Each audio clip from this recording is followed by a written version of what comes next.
मौजूदा में सरकार बनी तो लाल किले की दीवार पे वहां खड़े होकर के जो लोगों के ध्यान में भी नहीं थी समस्या, पूरा का पूरा देश जिस ओपन डेफिकेशन से गुजर रहा था, प्रधानमंत्री जी ने महिला शौचालयों की बात करी और पूरे देश में शौचालय बनाए गए।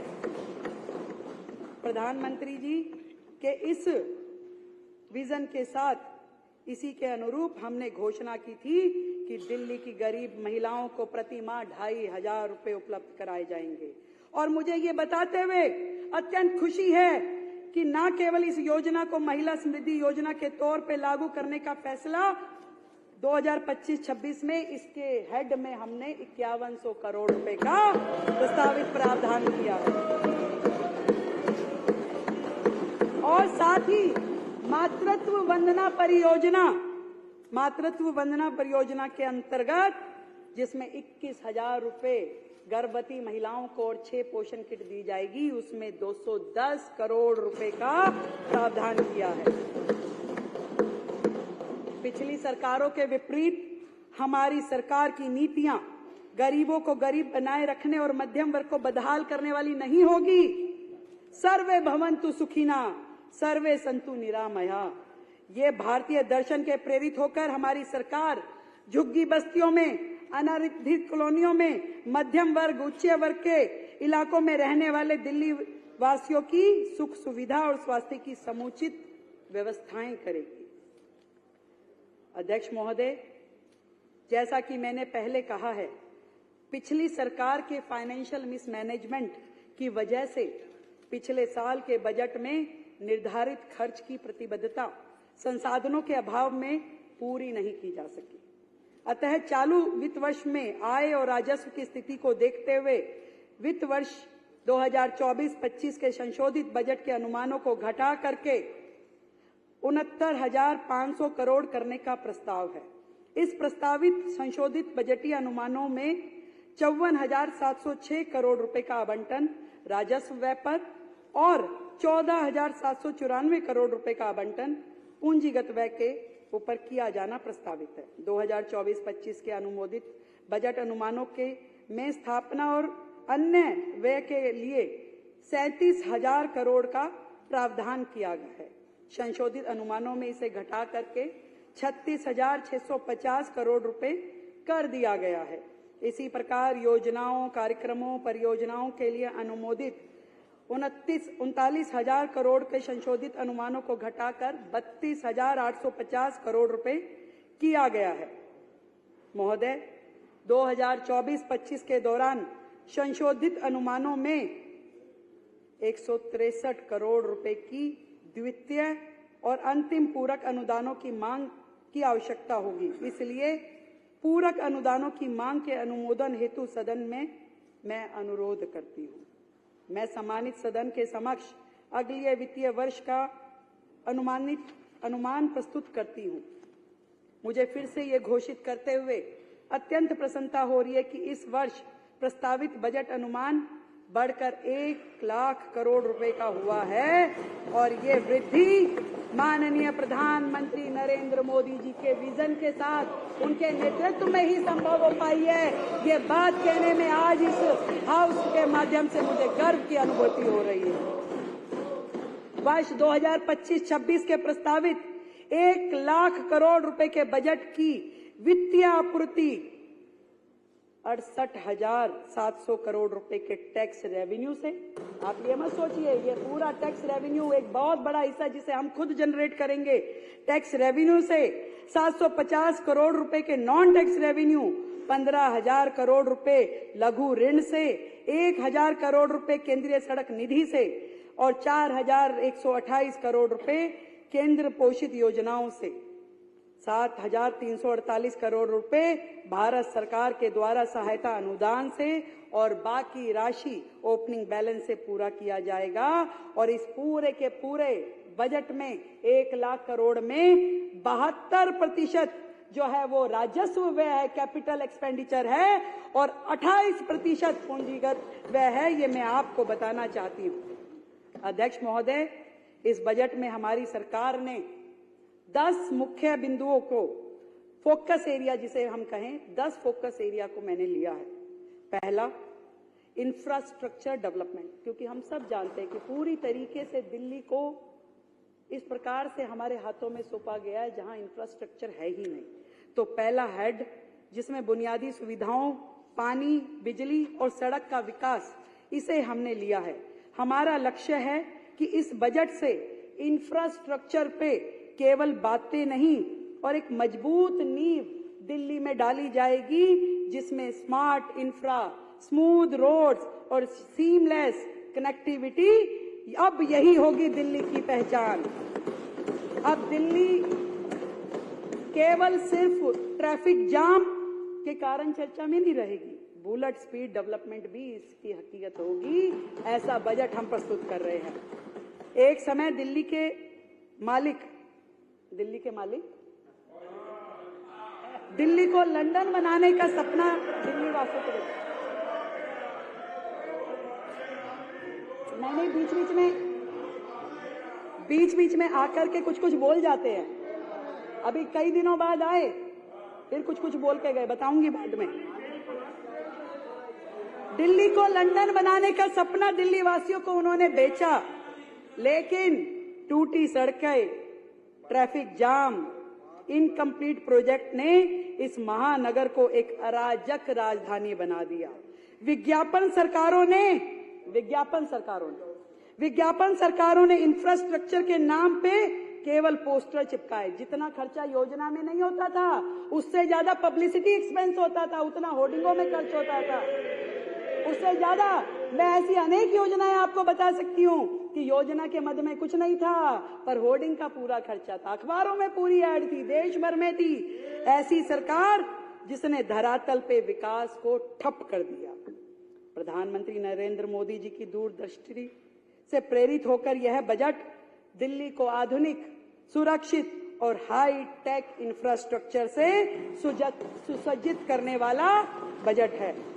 दिल्ली अब traffic free expressway, seamless connectivity, elevated corridors और स्मार्ट सर्वेलेंस सिस्टम्स के एक नए युग में प्रवेश करेगी। यह बजट मात्र संख्याओं का जोड़ घटाव नहीं है, बल्कि विकास का संकल्प पत्र है, जो दिल्ली को ग्लोबल इंफ्रास्ट्रक्चर हब की दिशा में एक ऐतिहासिक कदम बढ़ाने वाला है। ये बजट वो है। प्रधानमंत्री जी कहते हैं, we must invest in infrastructure today for better tomorrow. आज बेहतर कल के लिए हमें आज सुदृढ़ आधारभूत ढांचे में निवेश करना चाहिए। प्रधानमंत्री जी कहते हैं, वो कहते हैं कि better infrastructure is about connecting dreams and accelerating progress. यानी बेहतर बुनियादी ढांचे का मतलब है सपनों को जोड़ना और विकास में तेजी लेके आना।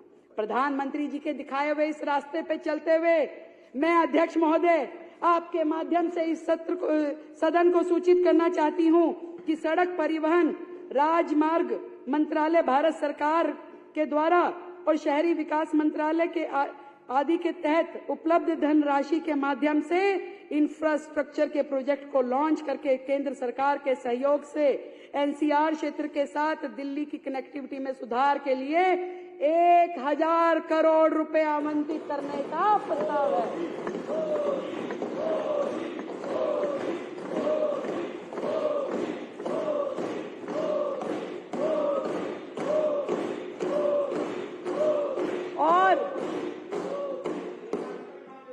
और सुरक्षा आवश्यकताओं को ध्यान में रखते हुए विशेष रूप से महिलाओं के लिए 50,000 अतिरिक्त कमरे लगाने का भी प्रस्ताव किया गया है। दिल्ली में सड़क और पुल इंफ्रास्ट्रक्चर के सुधार के लिए 3,843 करोड़ रुपए की राशि आवंटित की गई है। 3,843 करोड़ रुपए की योजना विभाग के अंतर्गत एक नई योजना शुरू करने का प्रस्ताव किया गया है और उसमें भी मुख्यमंत्री विकास निधि के रूप में 1400 करोड़ रुपए के बजट का प्रावधान किया गया है।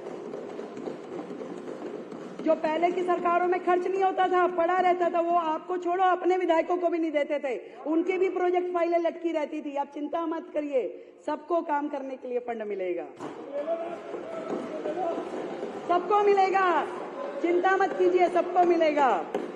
2025-26 में राष्ट्रीय राजधानी क्षेत्र दिल्ली के विकास के लक्ष्यों को प्राप्त करने के लिए इंफ्रास्ट्रक्चर प्रोजेक्ट के लिए केंद्र सरकार से वित्त पोषित परियोजनाओं के लिए योजना विभाग के तहत 1000 करोड़ रुपए का प्रस्ताव किया जा रहा है।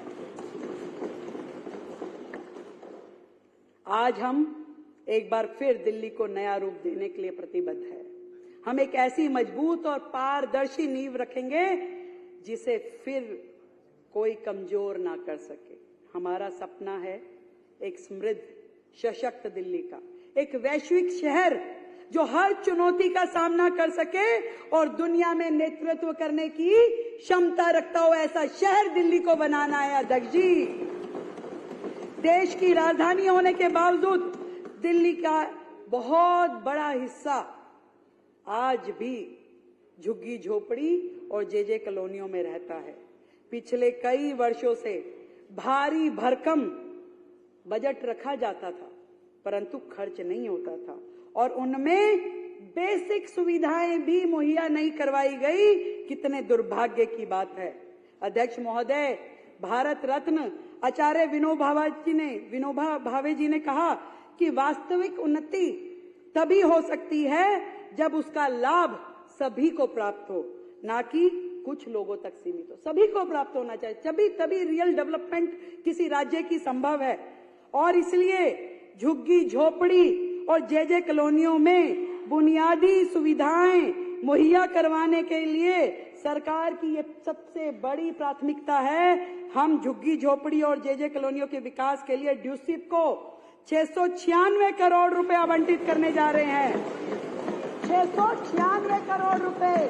आज भी झुग्गी के लोग गंदे टॉयलेट ब्लॉक इस्तेमाल करने के लिए मजबूर हैं। आज भी वहाँ बहन बेटियों के नहाने के लिए स्नान घर नहीं है। आज भी उनके बच्चों को खेलने के लिए कोई झूले नहीं है। आज भी वहाँ नालियां खड़ंजे बुरी तरीके से टूटे हुए हैं। ये लोग केवल वोट लेने के लिए वहाँ जाते हैं, उनको डराते हैं भाजपा आएगी झुग्गी तोड़ देगी। हम बताना चाहते हैं कि हमने 700 करोड़ रुपए का फंड झुग्गी की डेवलपमेंट के लिए वहाँ पे, जो कि आपकी तुलना में 157% अधिक है। ये जहाँ पे फुटपाथ बनेगा, जहाँ पे नाली खड़ंजा बनेगा, जहाँ शौचालय बनेंगे, स्नान घर बनेंगे, शिशु वाटिकाएं बनेंगी, इन सारे मदों में खर्च करने के लिए हमने ये बजट रखा है। पहली बार इतिहास में अब झुग्गी वाले भी अपना जीवन जी सकेंगे। पिछली बार अध्यक्ष जी, पिछली सरकार ने प्रधानमंत्री आवास योजना के तहत दिल्ली को कुछ लेने नहीं दिया। क्योंकि वो प्रधानमंत्री आवास योजना थी तो दिल्ली वालों को उसके निमित्त किसी को लाभ नहीं लेने दिया। अब हमारी जो ये सरकार है, इस योजना को हम स्वीकार करेंगे ताकि हमारे शहरी गरीबों को इसका लाभ मिल सके। और इस योजना के तहत हमने 20 करोड़ रुपए का आवंटन प्रस्तावित किया है। इसी तरीके से हमने विधायक निधि में 350 करोड़ रुपए का प्रावधान किया। इन्होंने दिल्ली की ऐसी हालत नहीं छोड़ी, पर हमने प्रावधान पूरा किया। किसी विधायक को बजट की कमी ना हो, कागजों पे नहीं, पूरा मिलेगा। आपका तो केवल कागजों पे रहा, पूरा विधायकों को विधायक निधि पूरी दी जाएगी। ऐसा मैं आपके माध्यम से अपने पूरे विधायकों को विश्वास दिलाती हूँ। भोजन कागजों पे था जनाब, कागजों पे था, किसी को ना मिला। अरे तुम्हारा दिल का दर्द बाहर निकल के आ रहा है संजीव भाई, ऐसे हमें पता है। और रिपोर्ट है मेरे पास पूरी कि आपके विधायकों में क्या खर्च हुआ। हमारे वाले तो फिर लड़ झगड़ के काम करवा गए। कोई नहीं। और भोजन हर इंसान की बुनियादी जरूरत है। आर्थिक रूप से कमजोर वर्गों को खाद्य सुरक्षा बढ़ाने और पोषण की स्थिति में सुधार लाने के लिए हम स्वर्गीय श्री अटल बिहारी वाजपेयी जी, जिनका ये जो वर्ष है जन्म शताब्दी वर्ष है, दिल्ली में 100 जगहों पे अटल कैंटीन के नाम से पौष्टिक 100 जगहों पे जन्म शताब्दी वर्ष पे 100 जगहों पे अटल कैंटीन खोली जाएगी और उस मद में 100 करोड़ रुपए का प्रावधान किया गया है। 100 करोड़ रुपए का। यह बजट केवल सड़कों, पुलों, फ्लाईओवर के निर्माण का दस्तावेज नहीं है अध्यक्ष जी, बल्कि पूरी दिल्ली के भविष्य को फिर से सुधारने के लिए रोड मैप है। ये पूरा रोड मैप है। अब दिल्ली की सड़कें सिर्फ रास्ता नहीं बल्कि प्रगति की धमनियां बनेंगी।